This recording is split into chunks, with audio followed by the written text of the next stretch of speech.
right, ladies and gentlemen, my dear fellow bears, and friends and family of bears, welcome to the 5th Berkeley China Summit, Day 2.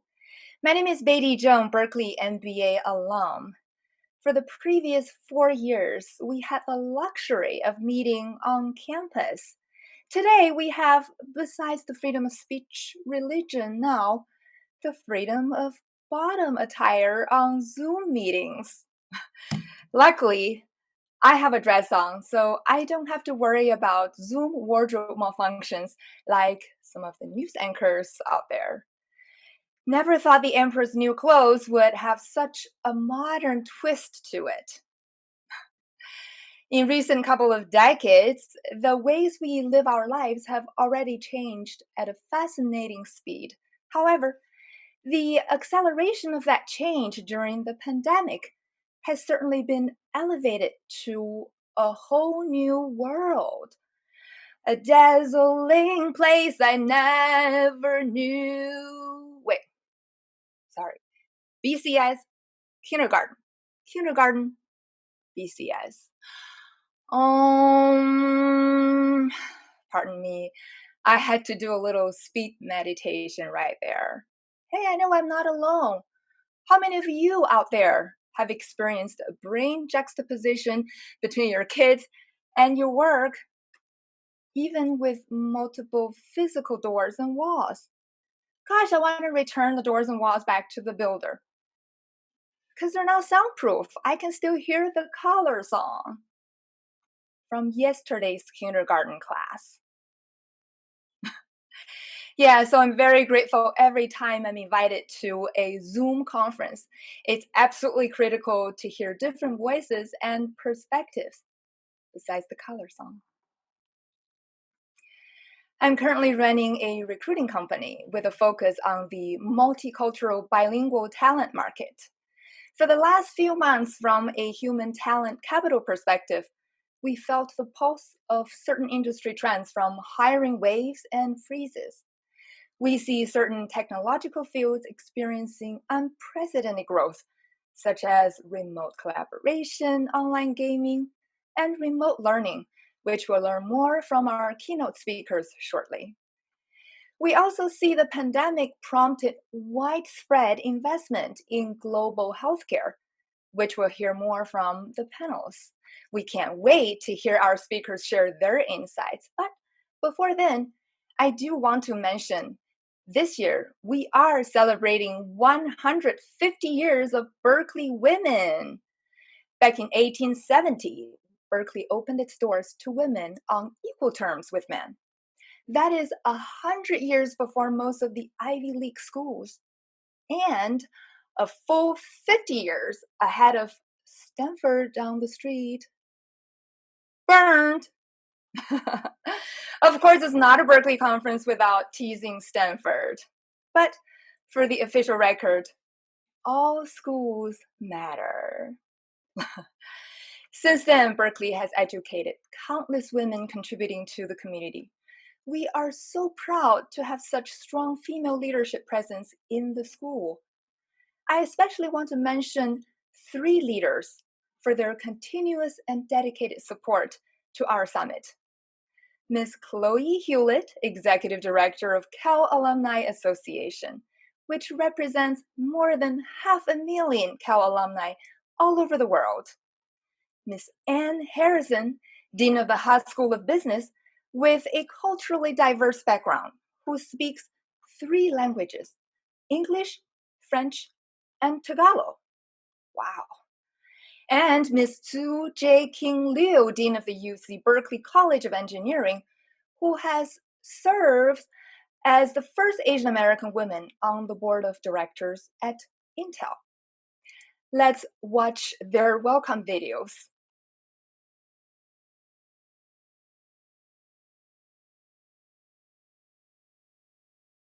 Attendees, thank you for inviting me to be part of this special event. I have participated for many years in the summit, but this will be my first time virtually with our fellow alumni, both internationally in China and here in the United States. As Executive Director of the Cal Alumni Association, I continue to be impressed by the career journeys and accomplishments of our distinguished alumni community. This is reflected in the Berkeley China Summit program of speakers and attendees. I'm especially pleased that you will hear from UC Berkeley's first Chief Innovation Officer and leader of the Berkeley Changemaker Initiative, Rich Lyons.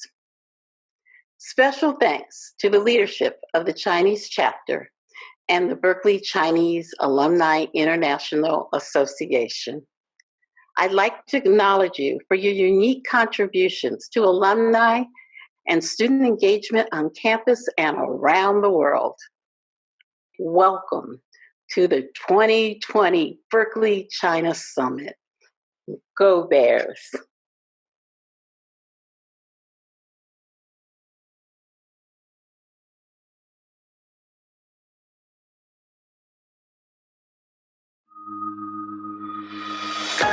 Hello.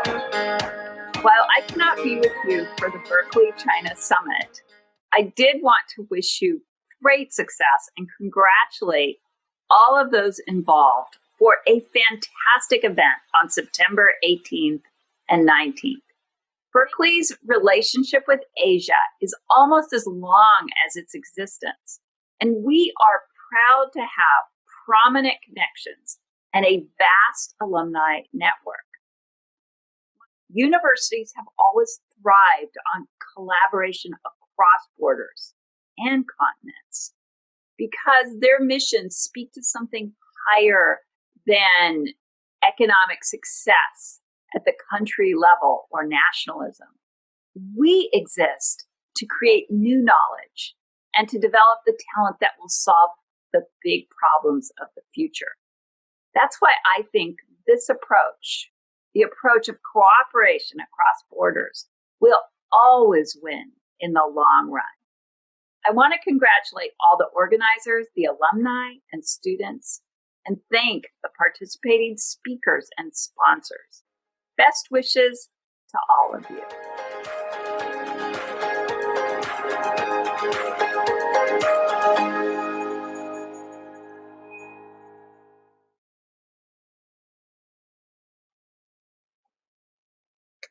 Greetings from the College of Engineering at UC Berkeley.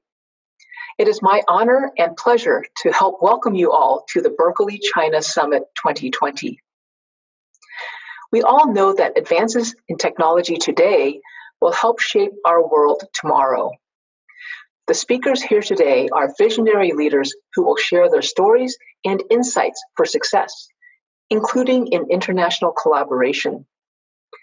I hope that this conference will serve to strengthen and build new connections to support your individual success and our collective success to ensure a brighter future for all members of our globally interconnected society. Congratulations to the BCS organizers and best wishes for a successful conference.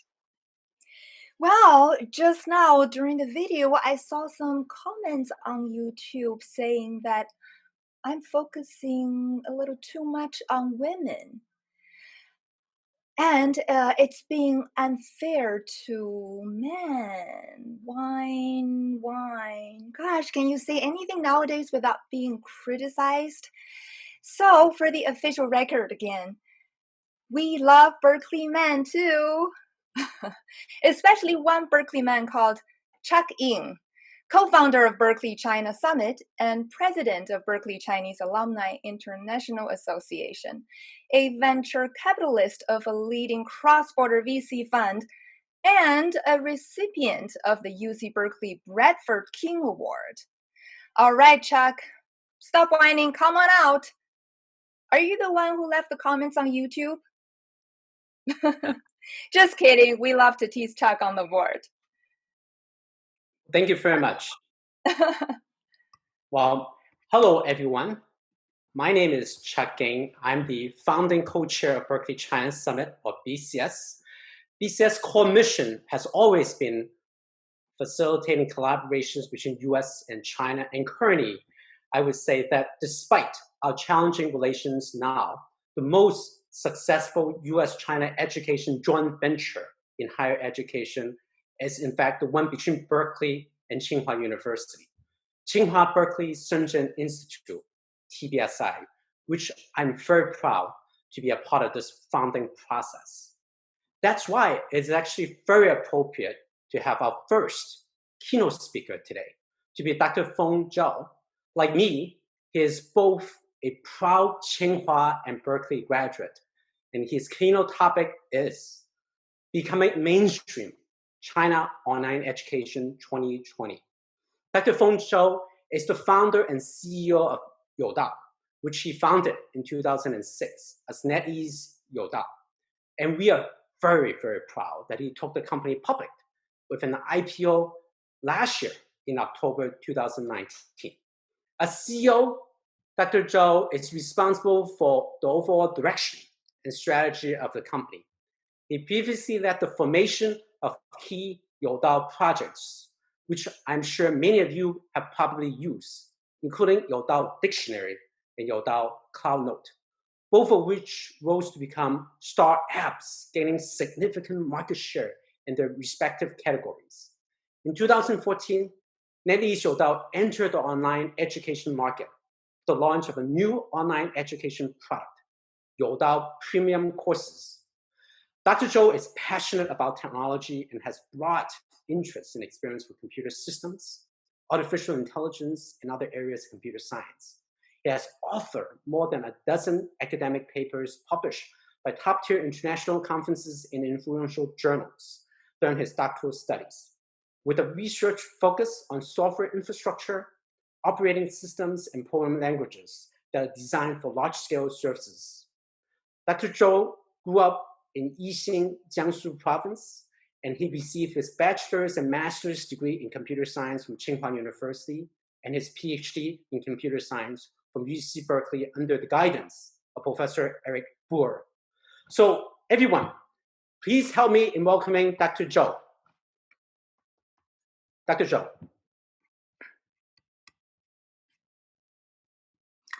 Hello. Let me get this ready.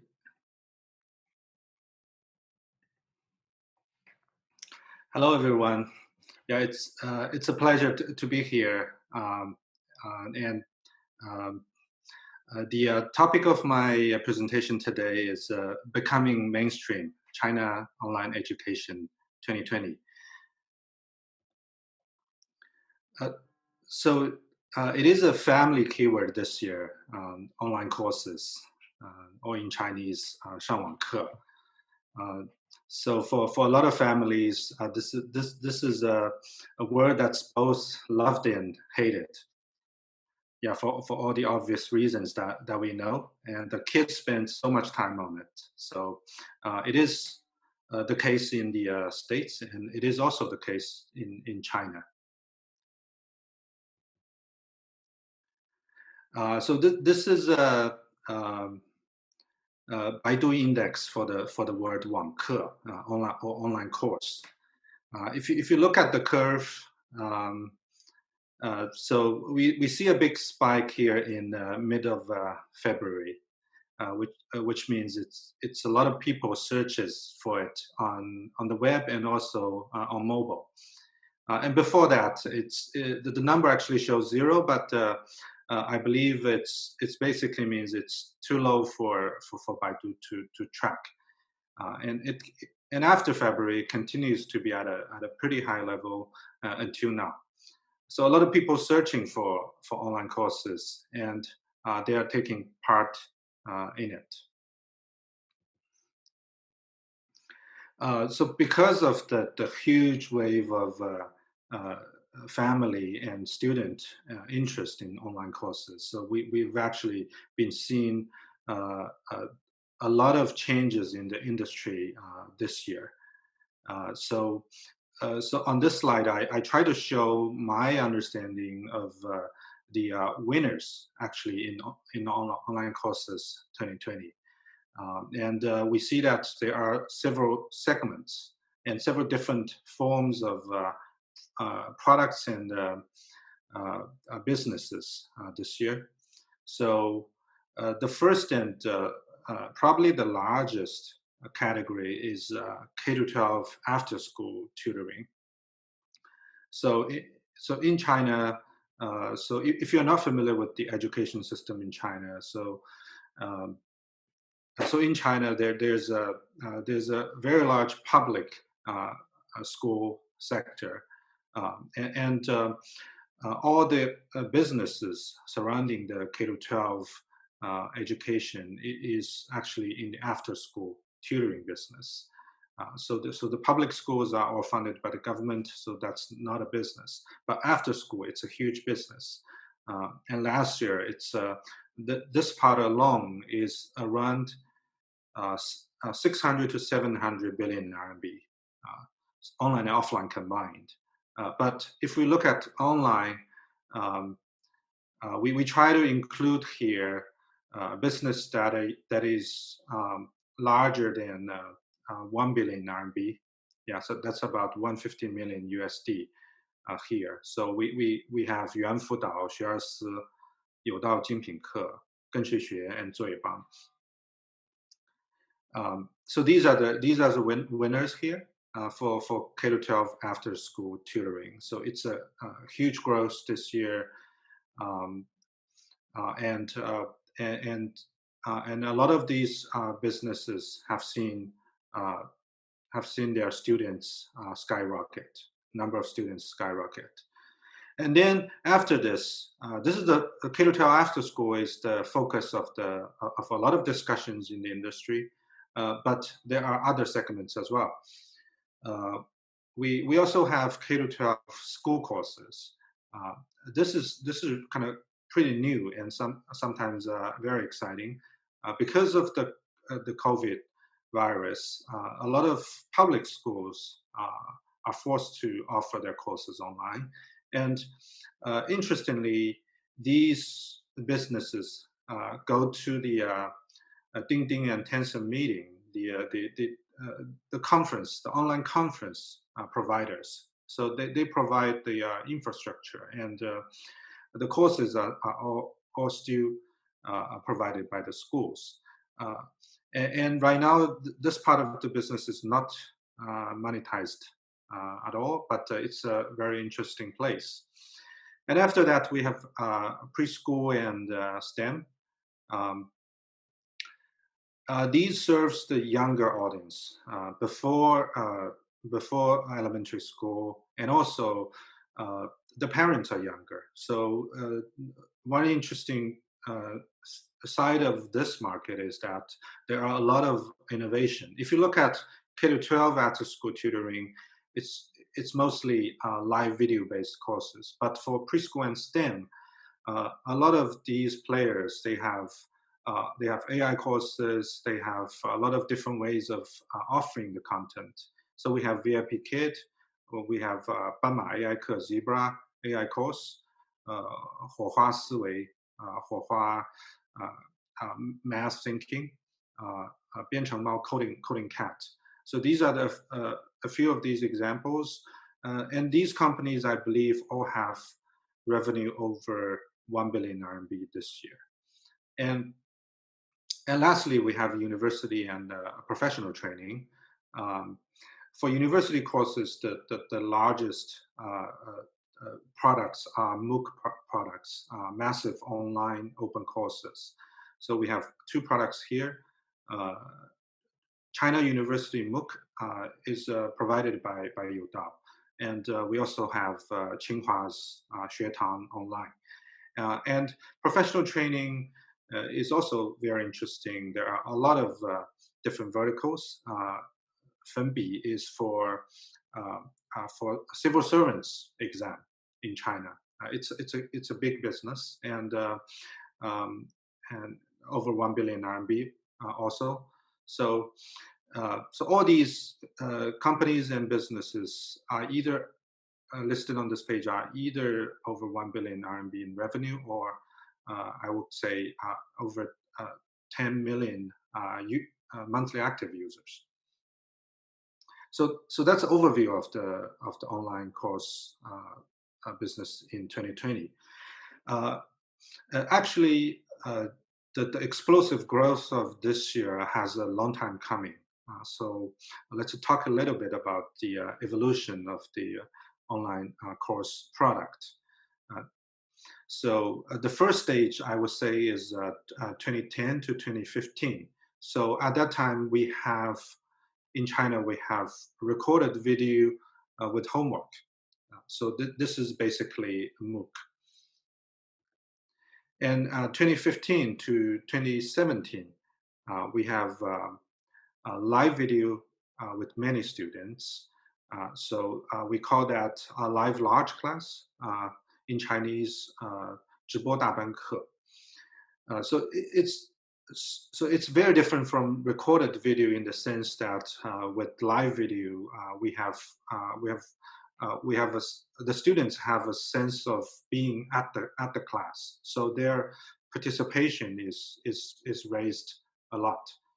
So this is why live video part is really important. And the third stage is since 2017 we have live video, many students with tutors. Yeah, so just add tutors to the last product form. So we call that dual teacher live large class in the industry. 直播大班双师课. Well, I think 2017 is actually a pivotal year for online education in China, and because with the addition of tutors, we solved the service problem. That education has to be a service for a lot of consumers. Yeah, so with tutors, we solved the service problem, and the usage of the service kind of grew very quickly after that. And then since last year, we see more variety, more innovation, more kind of different forms of products. So, for example, we have a recorded video with interactions. So these are what you will probably hear about called AI courses, AI 课, for small kids, for preschool. And we also have a live video with interactions. Also interactions, but put instead of recorded video, we have it with live videos. This is first offered by us, by Youdao. So we call that 直播大班课, interactive large class. So different combinations, maybe many more than the two I listed here. So that's a timeline of the product. And go a little deeper into the scale here. So, for example, China University MOOC, it's one of our products. So it serves over 1,000 universities already, and we have this is actually own number. We have over 10,000 courses open on the platform, university courses. Students that are registered in at least one course are over 10 million. So remember, in China, the total number of college students is roughly 30,000. So a third of students are registered on courses on this platform, and over 14 million daily active users. That's the peak number. So obviously, some of them didn't register in the course, but yeah, over 14 million active users on the platform in one day. So about half of the total university student body. So very popular products. At a quite large scale. So with all that, obviously comes with business success. So the last few years has seen some very successful stories in the industry. So here you can see that we have 7 already public companies. TAL, New Oriental, GSX, these top 3, they already have over 10 billion USD market cap. And Youdao, we went public last year, and we also have Koolearn, the online arm of New Oriental, 51 Talk, Puxin, and two super unicorn private companies, Yuanfudao and Zuibang. Yuanfudao has over 2 billion of funding, cash infusion this year alone, and Zuibang has close to 1 billion. So a lot of capital went into this area, and we can see that future growth. We will probably see a lot of future growth. So that's what we've talked about is for 2020, the online education matters both as a kind of education topic for the student, for the parents, and also as a industry. It's a sizable industry, so it matters, and has a bright future. So I hope I've convinced you that. And now let's kind of switch gears and talk about some challenges. So first one is we hear this a lot. Yeah, so our kids can easily be distracted in front of computers. Therefore, the effectiveness of online learning for kids is questionable. 注意力不集中, that's a huge problem. Yeah, so a lot of kind of efficacy of the product is in question here. So how do we think about this? We think this, this is not the instructor, the teacher's fault. Yeah, so for online courses, because we have large class, over 500, over 1,000 students, so the company can hire the best teachers. So that's no question at all.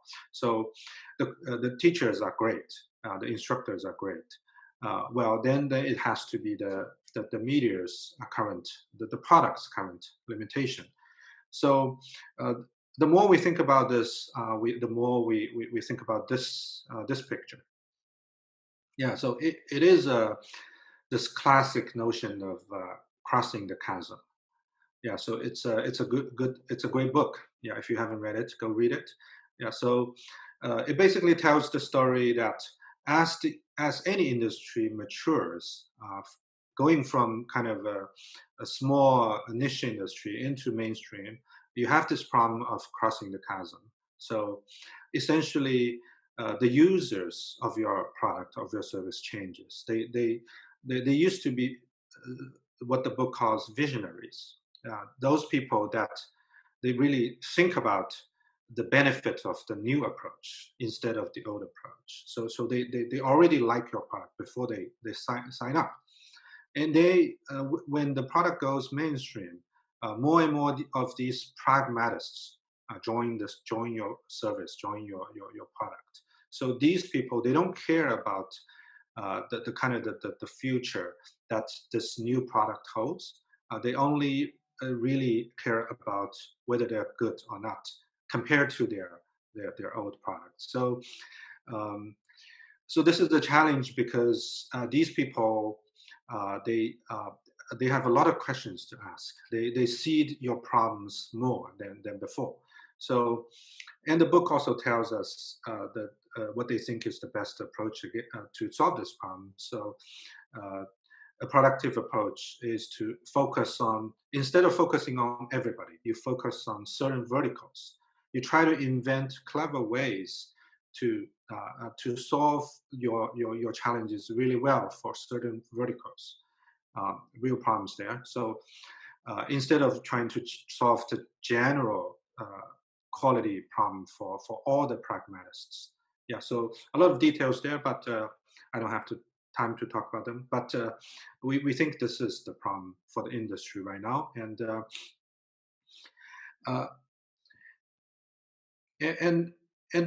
because the real problem is that the students are not paying attention, how do you tackle them? Yeah, so one way we've been doing is instead of, some companies have been trying to kind of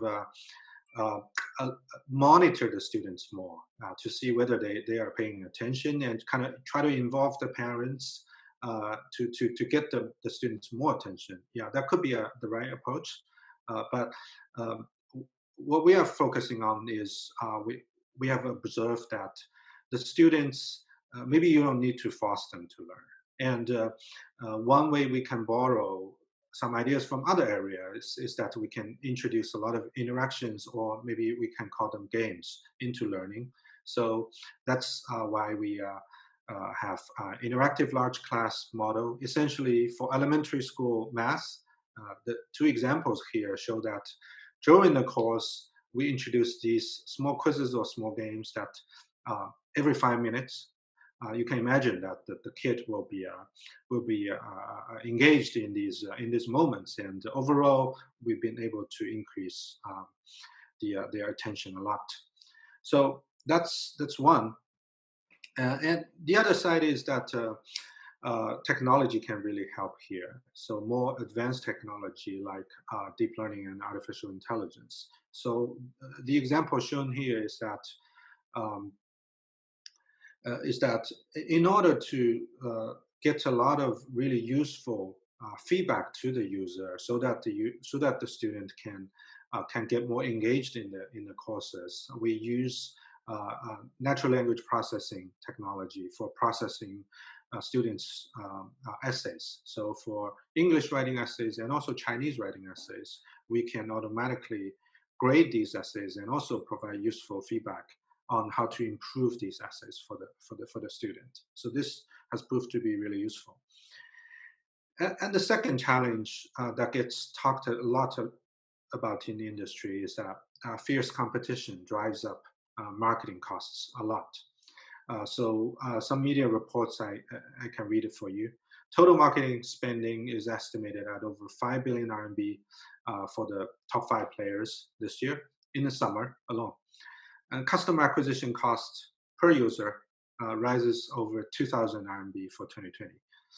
Yeah, I won't confirm the accuracy of the numbers here, but you get the idea. And in the picture, you see that yeah, we have 2 billboards, 2 ads for online courses at the same bus station.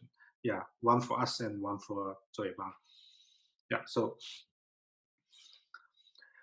how do you solve this problem? So I think these couple of points are in the mind of a lot of the leading companies. So to tackle the customer acquisition challenge, so one approach is through operational excellence. So essentially to try to improve every step of the conversion and retention funnels and channels. So how do you get ads that works better? How do you improve your free trial courses? How do you improve your paid courses and all the operation involved?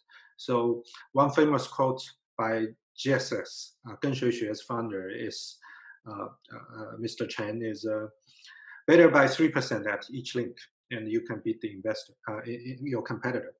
Yeah, so that's one. Yeah, obviously that's important. And the second, which we spend a lot of effort on, is through product differentiation, which is basically important in every industry. So in the picture here is the for the kids coding class, we actually just released a hardware small computer that lets the student program on it, and it has some really attractive features for the kids. So they like them a lot. And through this kind of product differentiation, coding class with a twist, and the students will be more satisfied, and retention will be better.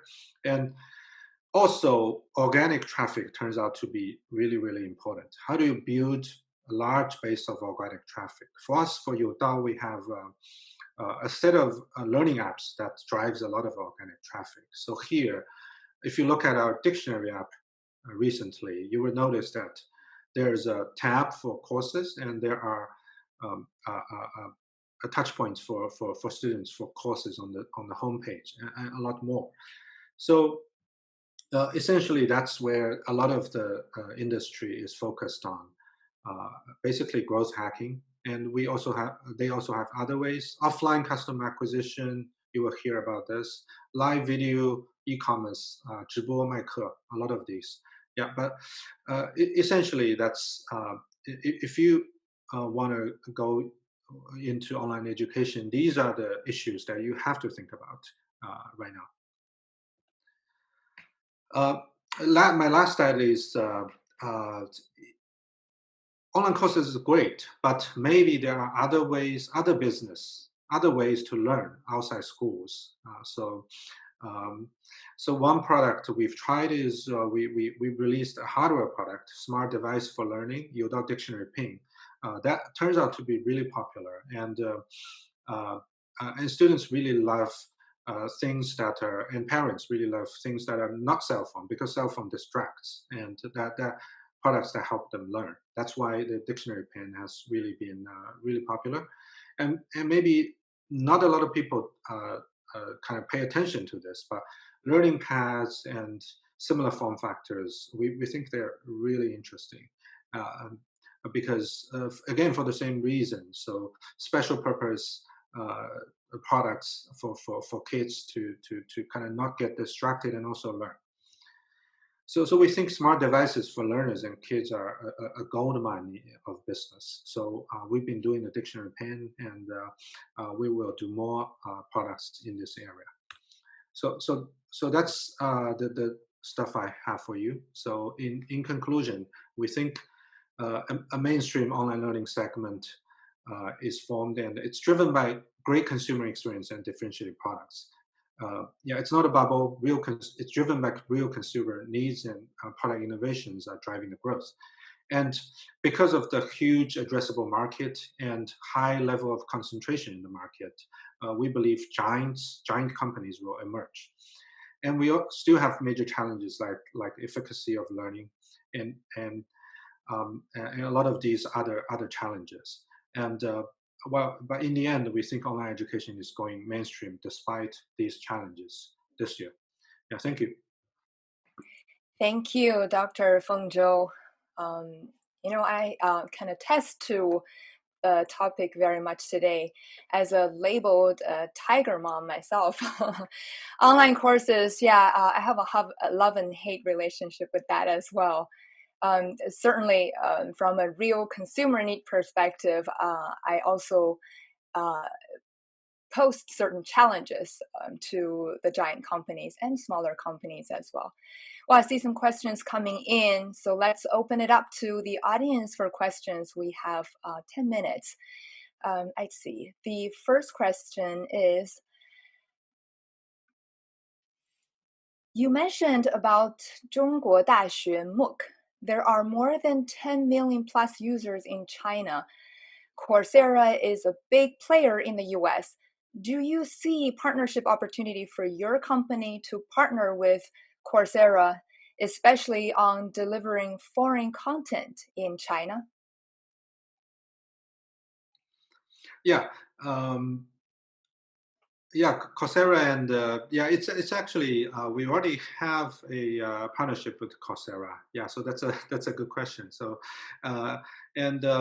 we also have some courses of other US based course platforms like edX on our platform. So we've been continuously having a conversation with them.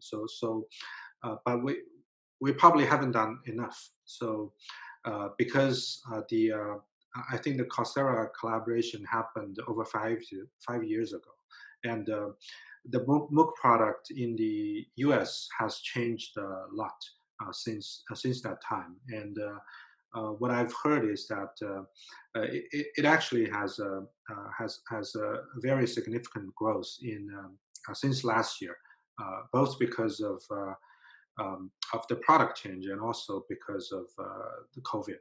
So